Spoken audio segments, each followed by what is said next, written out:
Hi viewers, welcome to our channel. Jani master కేసులో ఇంకో కొత్త ట్విస్ట్ చోటు చేసుకుంది. అదేంటంటే వాళ్ళ వైఫ్ ఆయేషా గారు ఎవరైతే ఉన్నారో ఫిలిం ఛాంబర్లో ఆ అమ్మాయి పైన కంప్లైంట్ అయితే చేసింది. మరి ఎటువంటి కంప్లైంట్ చేసింది, మరి ఏం జరిగే అవకాశం ఉంది? ఇప్పుడు ఇదే అంశం మీద డిస్కస్ చేయడానికి ప్రజెంట్ మనతో పాటు జర్నలిస్ట్ చరణ్ పరమి గారు ఉన్నారు. వారితో ఒకసారి మాట్లాడదాం.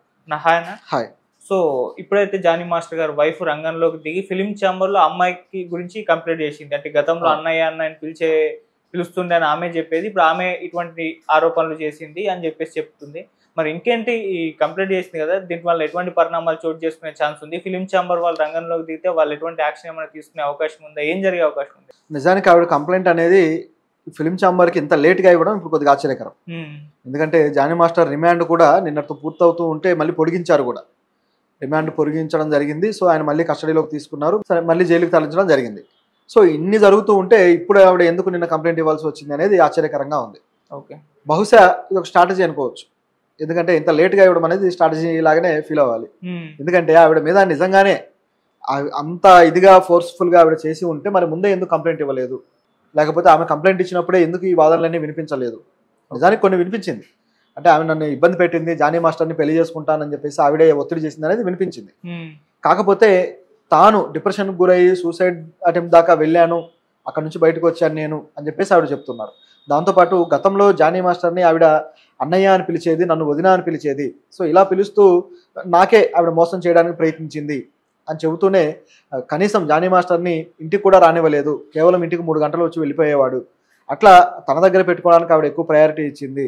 సో ఈ విధంగా మా కుటుంబంలో కలతలు రేపి మనల్ని దూరం చేయడానికి ప్రయత్నిస్తుంది అన్నట్టుగా అనేక ఆరోపణలు అయితే దాంట్లో యాడ్ చేసి ఫిలిం ఛాంబర్లో కంప్లైంట్ ఇచ్చింది. సో దీన్ని మరి వాళ్ళు తీసుకుంటారా, ఏ విధంగా విచారణ చేయబోతున్నారా అనేది ఆసక్తికరంగా ఉంది. అయితే నిజానికి ఆవిడ కంప్లైంట్ ఇవ్వాల్సింది పోలీస్ స్టేషన్ కాకుండా ఫిలిం ఛాంబర్లో ఎందుకు ఇచ్చారు అనేది ఇప్పుడున్న ప్రశ్న. ఒకవేళ తను సూసైడ్ అటెంప్ట్ దాకా వెళ్తే దానికి సంబంధించి ముందే ఆ వివరాలు పోలీస్ స్టేషన్లో చెప్పుండొచ్చు కదా. ఎందుకంటే అది కూడా చాలా తీవ్రమైనదే, ఒక వ్యక్తిని సూసైడ్కి పురిగొల్పడం అనేది. కాబట్టి అది కూడా కన్సిడర్ చేస్తారు పోలీసులు. దీంతోపాటు ఆ కుటుంబాన్ని విచ్ఛిన్నం చేయడానికి ఆవిడ పాత్ర కావచ్చు, ఇదంతా కూడా కన్సిడర్ చేసేదే. కానీ అలా స్టేషన్కి వెళ్లకుండా ఇట్లా ఫిలిం ఛాంబర్లో కంప్లైంట్ ఇవ్వడము, అది కూడా ఇన్ని రోజుల తర్వాత ఇవ్వడం అనేది పూర్తిగా స్ట్రాటజీ ప్లే చేస్తున్నారు అనేది కనిపిస్తుంది ఇక్కడ. ఓకే, అంటే ఆవిడ మీద రివర్స్ కేసు అనేది ఒకటి వేస్తే అది కొద్దిగా ప్రజల్లోకి వెళ్తుంది అనేది వీళ్ళ ఉద్దేశం కావచ్చు. అయితే ఇక్కడ గమనించాల్సింది ఏంటంటే ఆవిడ స్ట్రాటజీ అనేది ఎంతవరకు వర్కౌట్ అవుతుంది, ఎంతవరకు ఇది అవుతుంది అని. ఎందుకంటే వీళ్ళు ఆల్రెడీ ఒక దర్యాప్తు చేస్తున్నారు, ఒక కమిటీ వేసి, ఝాన్సీ గారు వీళ్ళంతా కూడా, తమ్మారెడ్డి భరద్వాజ్ గారు వీళ్ళంతా. సో ఈ దర్యాప్తు అనేది మరి దాని రిపోర్ట్ వీళ్ళు ఎప్పుడు సమర్పిస్తారో ఎవరికి తెలియదు, ఎప్పుడు బయటకు తీసుకొస్తారనేది. ఒకవైపు జరుగుతూ ఉండగా ఈవిడ ఇలా తీసుకురావడము, అలాగే మరోవైపు జానీ మాస్టర్ ఇంట్రాగేషన్లో సుకుమార్ పేరు తీసుకురావడము, సుకుమార్ మా మధ్య సయోధ్య చేకూర్చడానికి ప్రయత్నించాడు, ఇటువంటి తీసుకురావడం అన్నీ చూసాం. ఒకసారిగా దీంట్లో రకరకాల ట్విస్టులు వచ్చేసాయి. ఈ రకంగా చూస్తే సుకుమార్ పేరు తీసుకురావడంతో ఒకసారిగా కొత్త స్ట్రాటజీ అమలు పరచాల్సిన పరిస్థితి వీళ్ళకి ఏర్పడిందేమో అనిపిస్తుంది. ఎందుకంటే ఆవిడకి సపోర్ట్గా ఉన్న వాళ్ళు ఎవరయ్యా అని గతంలో ప్రశ్నలు వచ్చినప్పుడు వినపడ్డ 2 పేర్లు సుకుమార్ గారు, అలాగే బన్నీ గారు, అల్లు అర్జున్ గారు. సో వీళ్ళిద్దరు పేర్లే వినపడ్డాయి. ఇప్పుడు చూస్తే మా మధ్య సయోధ్య కోసం సుకుమార్ ప్రయత్నించాడు అని చెప్పేసి అంటున్నారు. ఆ సయోధ్యలో కూడా ఆవిడ తనని ఇబ్బంది పెడితే దానికోసం సయోధ్య సుకుమార్ వచ్చారన్నారు. ఈయన వెర్షన్లో సుకుమార్ తనకు సపోర్ట్గా కనపడుతుంది. అటువైపు చూస్తేమో సుకుమార్ అమ్మాయికి సపోర్ట్గా మొదట్లో వాదనలు వచ్చాయి. ఇవన్నీ ఇలా జరగగా ప్రొడ్యూసర్ వచ్చేసి సుకుమార్ ఇన్వాల్వ్మెంటే లేదన్నాడు. ఈవిడ కూడా సుకుమార్ ఇన్వాల్వ్మెంట్ అసలు లేదని చెప్పేసి అన్నారు ఆయేషా గారు. అలా అన్న తర్వాత ఇప్పుడు ఈ కేసును తీసుకొచ్చి ముందు పెట్టారు. బహుశా సుకుమార్ సపోర్ట్ అనేది ఆవిడకి ఇప్పుడు విత్డ్రా అవుతుందేమో అనే డౌట్ అయితే ఉంది. చూస్తూ ఉంటే పుష్ప టీం సపోర్ట్ అనేది ఆవిడ నుంచి విత్డ్రా అవుతుందేమో, మరిన్ని విషయాలు ఏమైనా వాళ్ళు వెలికి తీశారా, లేకపోతే నిజాలు వాళ్ళకి ఏమైనా అర్థమయ్యాయా, ఎందుకు వీళ్ళు వెనక్కి తగ్గారు, కేసులో మరింతగా ఇరుక్కునే ప్రమాదం ఉందని గ్రహించారా? అనవసరంగా వాళ్ళ పేర్లు వచ్చినట్టు అయినాయి. అంటే దాంట్లో వాళ్ళ పొరపాటు కూడా ఉందనుకోవాలి. ఎందుకంటే ఇక్కడ ఒక ఇంట్రెస్టింగ్ ఫ్యాక్టర్ ఉంది. ఎప్పుడైతే ఆవిడ బయటకు చెప్పిందో శ్రేష్ఠి, ఆవిడకి కాల్స్ వెళ్ళి ఇట్లా సుకుమార్ గారు అలాగే అల్లు అర్జున్ గారు ఆవిడకి అవకాశాలు ఇస్తున్నారు, ఆవిడకి వర్క్ అష్యూరెన్స్ ఇచ్చారు అని చెప్పేసి వీళ్ళు బయట పెట్టారు. ఆ తర్వాత సోషల్ మీడియాలో వైరల్ అయింది. ఈ విధంగా వైరల్ అయింది. కానీ మనం గమనించాల్సిన విషయం ఏంటంటే ఆవిడ కొత్తగా అవకాశం ఇవ్వడం కాదు, ఆల్రెడీ ఆవిడ పుష్ప టీంలో పనిచేస్తున్నారు అని. గొడవ జరిగిందే అక్కడ అని చెప్పేసి జానీ మాస్టర్ వ్యాఖ్యలతో క్లియర్ అయింది. కొత్తగా వాళ్ళు అవకాశం ఇచ్చేది ఏం లేదు. అంటే ఆవిడ ఏదో ఎక్కడో దగా పడితే వీళ్ళు వచ్చి ఆదుకున్నట్టుగా వీళ్ళు క్రియేట్ చేసి చెప్పారు. కానీ గమనించి చూస్తే ఆవిడ దగా పడిన సెట్ కూడా పుష్ప సెట్టే. ఆవిడకి ఏం జరిగింది అనేది పుష్ప సెట్లో ఉన్న వాళ్ళకి తెలుసు. ఆవిడకి ఆల్రెడీ అవకాశం ఇచ్చి పుష్ప టీంలో ఆవిడని చేర్చుకొని ఆవిడ వర్క్ అనేది తీసుకున్నారు. వాళ్ళు లేడీ కొరియోగ్రాఫర్గా ఆవిడ వర్క్ నుంచి ఆల్రెడీ తీసుకుంటూ ఉన్నారు. తీసుకుంటూ ఉండగా ఆవిడకి ఆల్రెడీ రెమ్యునరేషన్ కూడా పే చేస్తూ ఉండగా ఆవిడతో ఆల్రెడీ వర్క్ చేస్తూ ఉండగా మళ్ళీ సపరేట్గా ఆవిడకి మేము వర్క్ ఇస్తాము, ఆపర్చునిటీస్ ఇచ్చి ఆదుకుంటామని ఎందుకు స్టేట్మెంట్ ఇచ్చారు? ఓకే, ఇది ఇక్కడ డౌట్ వచ్చేది. ఆల్రెడీ వర్క్ ఇచ్చారు, మళ్ళీ కొత్తగా వర్క్ ఇస్తామని ఎందుకు స్టేట్మెంట్లు ఇచ్చారు?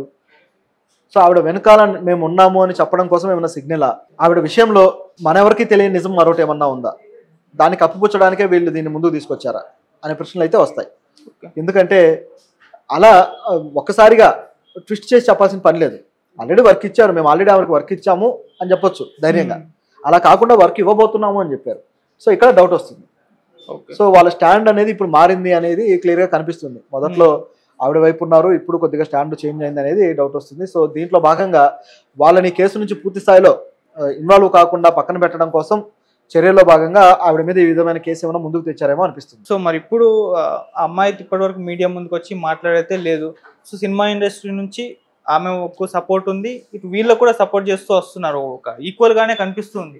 సో ఇప్పుడు ఫిలిం ఛాంబర్ మరి ఎటువైపు స్టాండ్ తీసుకునే ఛాన్స్ ఉందంటారు? ఫిలిం ఛాంబర్ స్టాండ్ అనేది అక్కడ వచ్చే ఆధారాలను బట్టి డిసైడ్ అవుతుంది. అది మనం చెప్పడానికి లేదు. ఎందుకంటే అసలు అమ్మాయికి సంబంధించిన విషయంలో ఏం జరిగింది అనే ఆధారాలు సేకరిస్తున్నారు. వాళ్ళు ముందే అన్నారు కూడా వాళ్ళ ప్రెస్ మీట్లలో, జానీ మాస్టర్ తప్పు చేస్తే ఖచ్చితంగా శిక్షార్హుడే, మేము ఆ రిపోర్ట్లన్నీ సబ్మిట్ చేస్తాము. ఆయన్ని ఆల్రెడీ డిస్మిస్ చేశారు కూడా. అసోసియేషన్ అధ్యక్షుడి నుంచి అలాగే డాన్స్ మాస్టర్ కొరియోగ్రాఫర్స్ లిస్ట్ నుంచి కూడా ఆయన్ని తీసేయడం జరిగింది. ఆల్రెడీ ఆయన మీద చర్యలు జరిగిపోయాయి. ఇక జరగాల్సింది లీగల్ చర్యలు ఏవైతే కోర్టులో తేలాలి.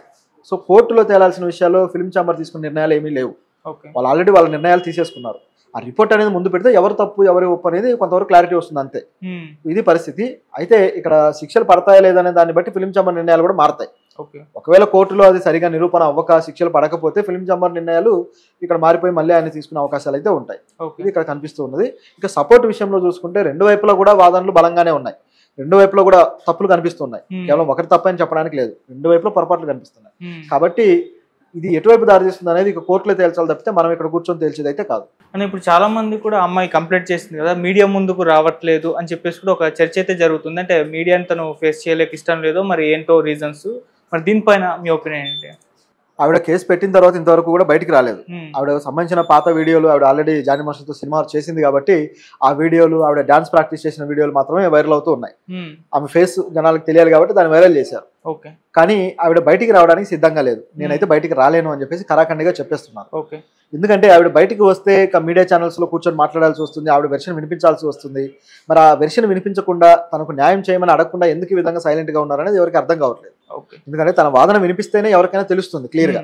అలా కాకుండా రకరకాల స్పెక్యులేషన్స్ బయట వైరల్ అవుతూ ఉన్నాయి. మధ్యలో ఉన్న వ్యక్తులే మాట్లాడుతున్నారు తప్పితే ఆవిడ మాట్లాడడం లేదు. ఆవిడ ఓన్ గా మాట్లాడకపోవడానికి కారణం ఈ కేసు చాలా లేట్ గా పెట్టడమా ఏంటి అనేది డౌట్. ఎందుకంటే అత్యాచారం అనేది జరిగింది దాదాపు 3-4 ఏళ్ల క్రితం, దాదాపు 2 ఏళ్ళు ఖచ్చితంగా చెప్పాలంటే. ఎందుకంటే గత కొద్ది కాలంగా వాళ్ళిద్దరూ కలిసి కూడా లేరు. ఆవిడ ఎప్పుడో దూరంగా ఉన్నారు, ఆవిడ తన కొరియోగ్రఫీ చేసుకుంటూ వెళ్తున్నారు. ఇవన్నీ జరుగుతున్న క్రమంలో పోలీసులు మరి ఆ అత్యాచారానికి సంబంధించిన టెస్టులు కూడా చేసే అవకాశాలు లేకుండా పోయింది. ఇప్పుడు నిజానికి ఈ కేసులో ఆవిడతోటి కూడా పాలిగ్రాఫ్ టెస్ట్ లాంటివి చేయాలి, కానీ అటువంటి అవకాశం కూడా లేకుండా కేవలం ఒకవైపే ఉండటం అనేది ఇప్పుడు ఆశ్చర్యకరంగా ఉంటే